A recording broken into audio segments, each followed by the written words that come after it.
पिछले साल के मुकाबले इस साल एमएसपी पर गेहूं की रिकॉर्ड खरीद। बफर स्टॉक के लिए अब तक सरकार ने खरीदा टारगेट का आधा गेहूं। देश में नैनो यूरिया के बाद अब लॉन्च हुआ नैनो डीएपी। 8 राज्यों में बिक्री शुरू। 600 रुपए में मिलेगी आधे लीटर की बोतल।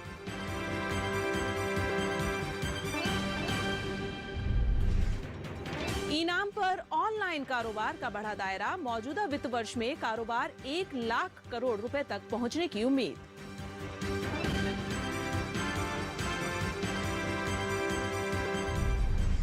नमस्कार, मैं हूं चेतना त्यागी। हमेशा की तरह आज एक बार फिर हाजिर हूं आपका पसंदीदा शो मंडी.com लेकर।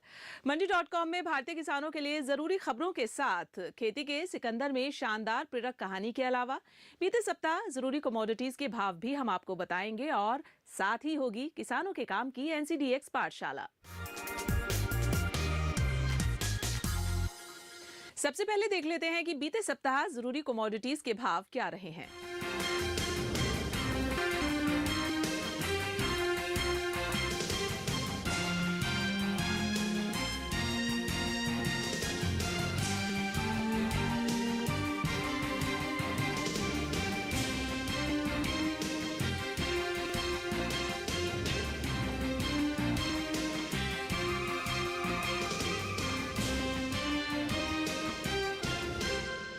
और अब एक नजर डाल लेते हैं बीते सप्ताह खेती किसानी की बड़ी खबरों पर। केंद्र सरकार ने रबी मार्केटिंग सीजन 2023-24 में गेहूं खरीद के लिए तय किए गए टारगेट का लगभग आधा हिस्सा खरीद लिया है। भारतीय खाद्य निगम यानी FCI के मुताबिक देश भर में MSP पर 171 लाख मीट्रिक टन गेहूं खरीदा जा चुका है, जबकि इस बार 341 लाख मीट्रिक टन का लक्ष्य रखा गया है। जिस गति से गेहूं की खरीद चल रही है उसे देखकर ऐसा लगता है कि लक्ष्य आसानी से पूरा हो जाएगा, क्योंकि कई सूबों में जून तक खरीद जारी रहेगी। गेहूं की सरकारी खरीद के आंकड़ों पर नजर डालें तो पहले नंबर पर पंजाब और दूसरे नंबर पर हरियाणा है। इस बार पंजाब ने सबसे ज्यादा 77 लाख मीट्रिक टन गेहूं की खरीद की है। वहीं हरियाणा में 50 लाख मीट्रिक टन गेहूं की खरीद हुई है। MSP पर गेहूं खरीद के मामले में तीसरे नंबर पर मध्य प्रदेश, चौथे नंबर पर उत्तर प्रदेश और 5वें नंबर पर राजस्थान है। आत्मनिर्भर भारत अभियान के तहत कृषि क्षेत्र में नए अध्याय की शुरुआत हुई है। नैनो यूरिया के बाद खेती के लिए अब स्वदेशी नैनो DAP भी तरल रूप में बोतल में उपलब्ध होगी। इफ्को ने नैनो यूरिया के बाद अब नैनो DAP बाजार में उतार दिया है। केंद्रीय गृह एवं सहकारिता मंत्री अमित शाह ने दिल्ली में आयोजित एक कार्यक्रम में नैनो DAP को लॉन्च किया। आधा लीटर बोतल की कीमत 600 रुपये है। लॉन्चिंग के साथ ही 8 राज्यों में इसकी बिक्री भी शुरू हो गई है। नैनो DAP लॉन्च करते हुए केंद्रीय गृह एवं सहकारिता मंत्री अमित शाह ने कहा कि नैनो यूरिया ने उर्वरक क्षेत्र में क्रांतिकारी बदलाव की शुरुआत की है और ये उसका अगला कदम है। इससे न केवल खेती की लागत कम होगी, बल्कि किसानों को गुणवत्तापूर्ण और ज्यादा पैदावार भी मिलेगी। खेती बाड़ी से जुड़े ऑनलाइन कारोबार में E-NAM ने बड़ी छलांग लगाई है।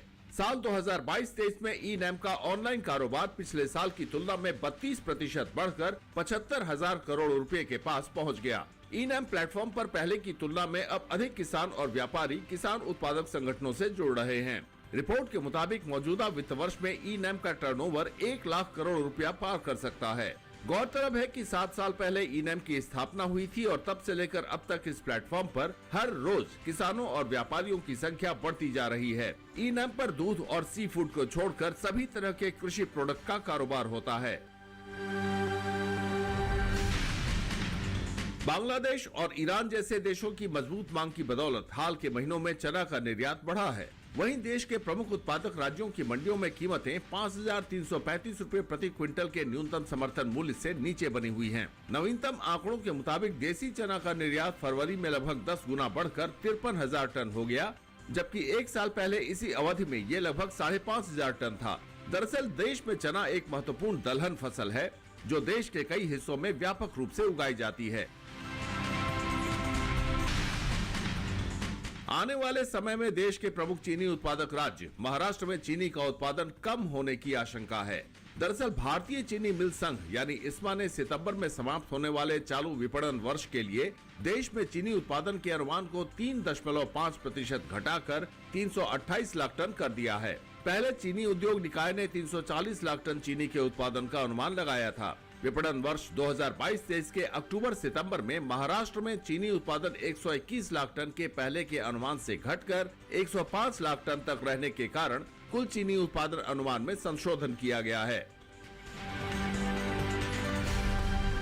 फिलहाल यहाँ वक्त हो गया एक छोटे से ब्रेक का। ब्रेक के बाद खेती के सिकंदर में दिखाएंगे एक ऐसे प्रगतिशील किसान की कहानी जिन्होंने अपने दम पर खेती किसानी के क्षेत्र में एक मिसाल कायम की है।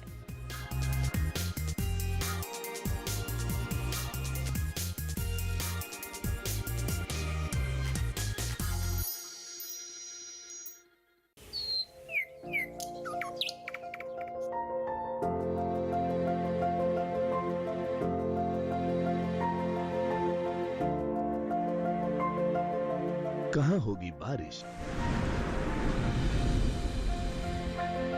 किस जगह पड़ेगी बर्फ, कहाँ रहेगा कोहरा, कैसा रहेगा तापमान,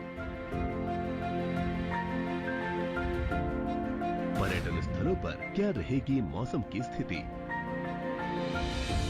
जानने के लिए देखिए मौसम खबर रोजाना शाम 7:30 बजे सिर्फ डीडी किसान पर।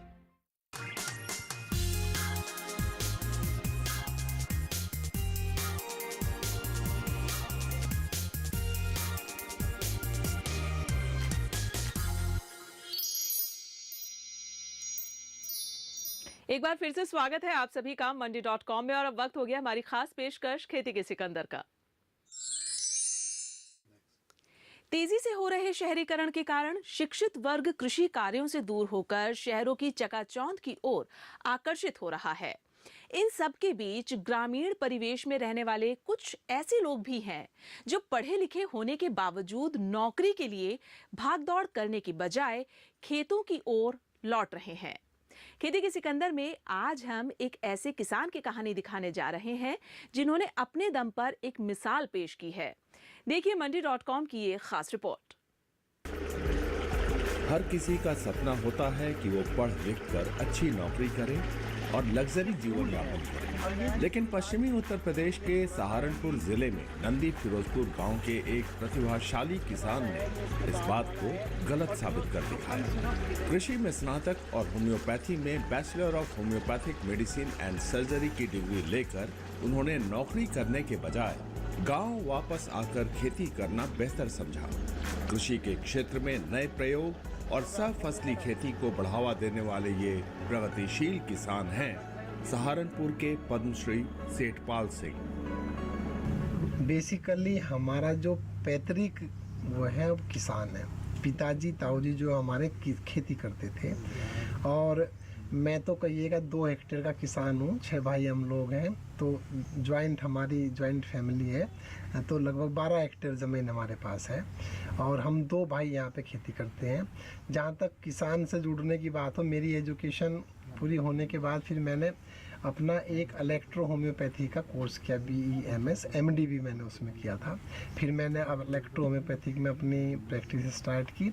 लेकिन चूँकि किसान से हम जुड़े हुए हैं, घर का काम तो फिर भी हम पशुपालन है, तमाम चीज़ करते रहते थे। पद्मश्री सेठपाल सिंह को खेती विरासत में मिली। 1995 से पहले सेठपाल सिंह का परिवार पारंपरिक खेती किया करता था।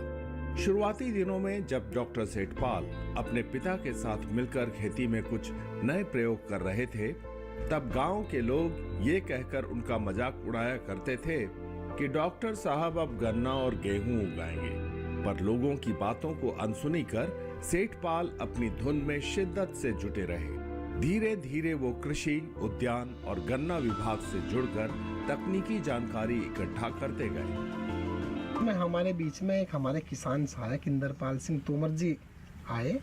उन्होंने कहा भाई आप जो ये खेती करते हैं ट्रेडिशनल खेती, गन्ना गेहूं धान, इसको छोड़ करके आप कृषि विविधीकरण को आप अपनाइएगा। तो सबसे पहले हमने फ्रेंच बीन लगाई थी। फ्रेंच बीन लगाने के बाद निराई गुड़ाई तो लोगों ने मजाक भी किया करते थे, और उसके बाद फिर जब उसमें समस्या आनी शुरू हुई तो फिर कृषि विभाग से, उद्यान विभाग से, गन्ना विभाग से, कृषि विज्ञान केंद्र से हमारा संपर्क हुआ।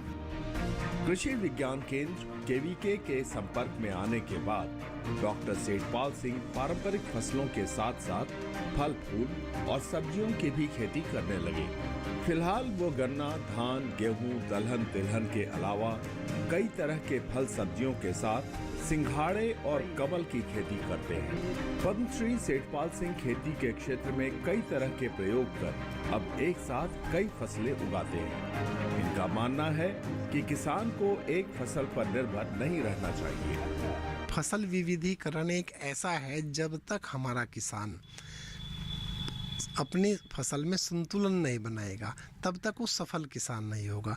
हमारे पास दलहन भी हो, तिलहन भी हो, मसाले की खेती भी हमारे पास में हो, गन्ना भी हो, गेहूं भी है, सब्जी भी है, पशुपालन, मतलब एक ऐसा सिस्टम जिससे किसान की रोज़ आमदनी होती है। जब किसान की रोज़ आमदनी होगी और संतुलन बना रहेगा तो एक दूसरे की फसल के ऊपर वो एक तो गन्ना गेहूं धान में क्या आता है, सीजनल आती हैं ये, बीच में किसान भी खाली रहता है, उसकी आमदनी भी नहीं हो पाती। इसलिए और मैं तो ये कहता हूँ, हम एमएसपी की बात क्यों करते हैं, हम तो एमआरपी की बात करते हैं।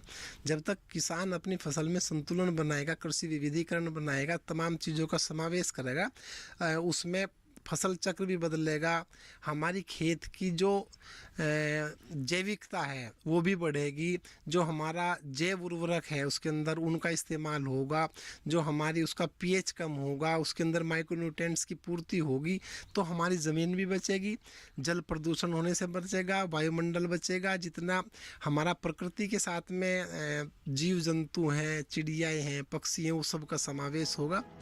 अब तक आपने सुना होगा कि सिंघाड़े की खेती तालाब के पानी में ही होती है, लेकिन सहारनपुर के प्रगतिशील किसान डॉक्टर सेठपाल ने इस फसल को खेतों में उगाकर नामुमकिन को मुमकिन कर दिखाया।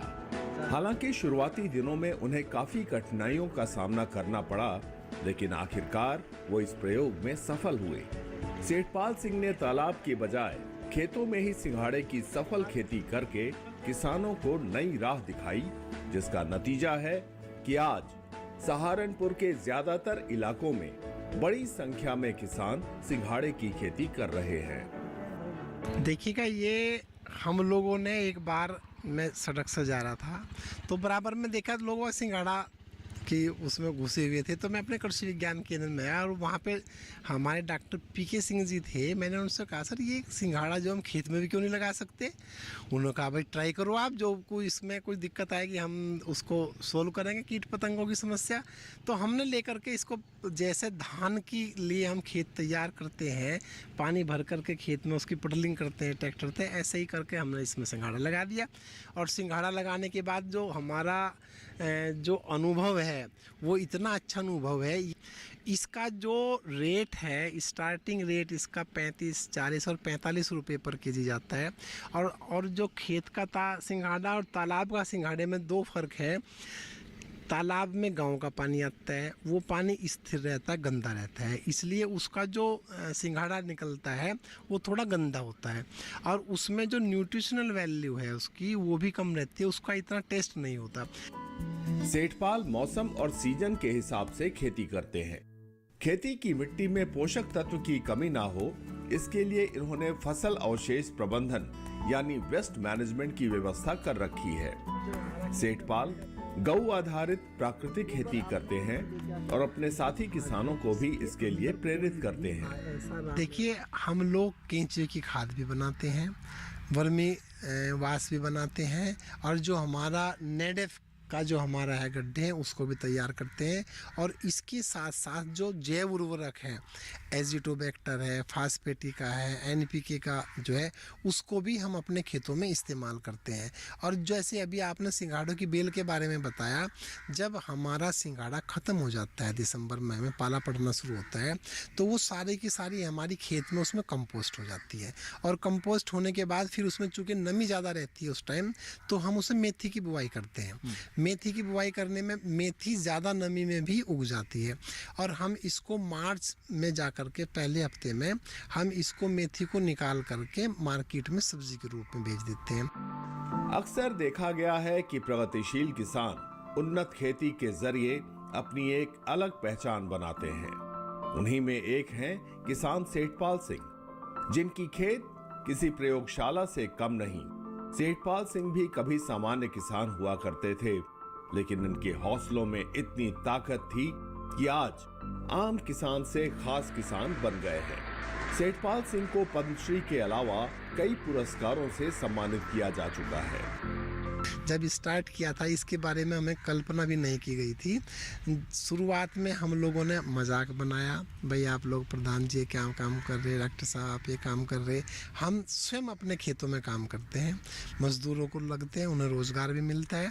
और जैसे हमने जीरो टिलेज को अपनाया, उसको तमाम तरह की विधाओं को गन्ने में ट्रेंच को अपनाया, उसको दलहन तिलहन का समावेश किया।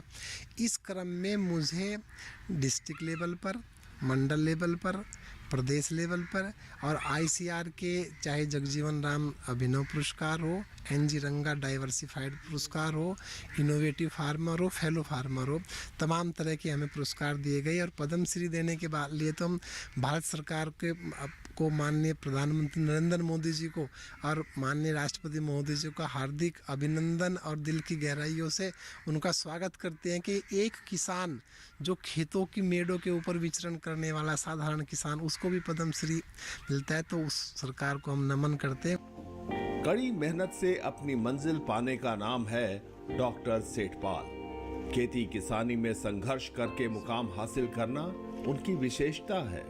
पद्मश्री सेठपाल सिंह कृषि विविधीकरण यानी अलग अलग तरह की फसलों और सब्जियों की खेती को बढ़ावा खुद भी देते हैं और उसका प्रसार भी करते हैं।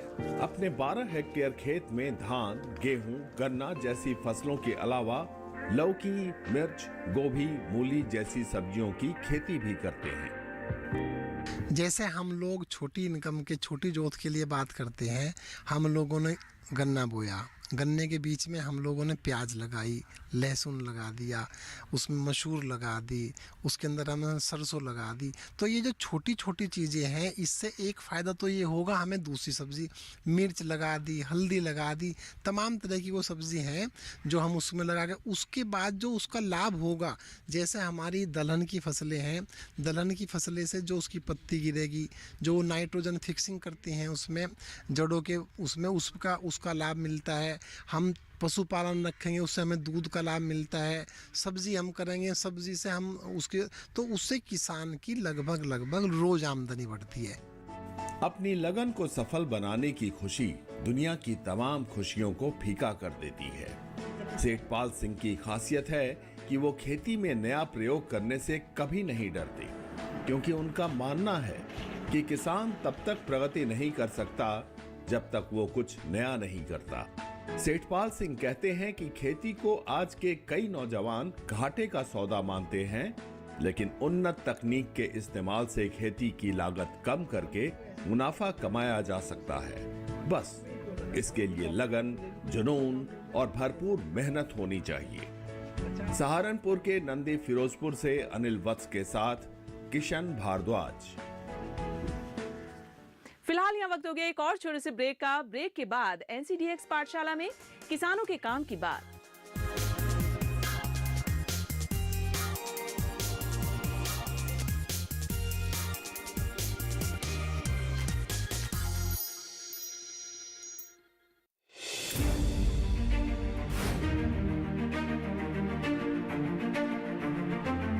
फसलों के भाव से लेकर उनकी आवक तक, पैदावार से लेकर बुआई के क्षेत्रफल तक, आयात से लेकर निर्यात तक,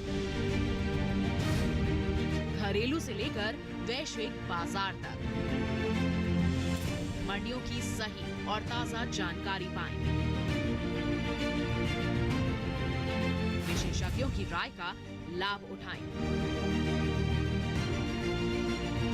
देखिए मंडी खबर सोमवार से शनिवार शाम 5 बजे सिर्फ दूरदर्शन किसान पर।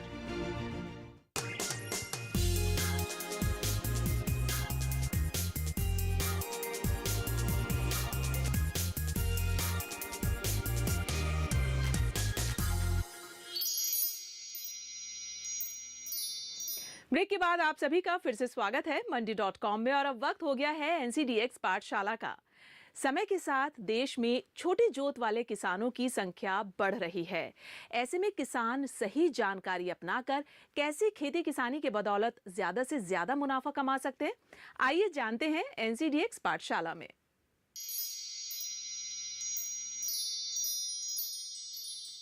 जैसा कि हम जानते हैं, भारतवर्ष में 97% किसानों के पास लघु और कम जोत वाली खेतियां हैं, जिनके पास 1.5 एकड़ से 2.5 एकड़ तक ज़मीनें हैं और यह ज़मीनों से उनकी उत्पादकता उतनी प्राप्त नहीं हो पाती है, जिसके कारण उनका खेती के प्रति लगाव कम होता जा रहा है।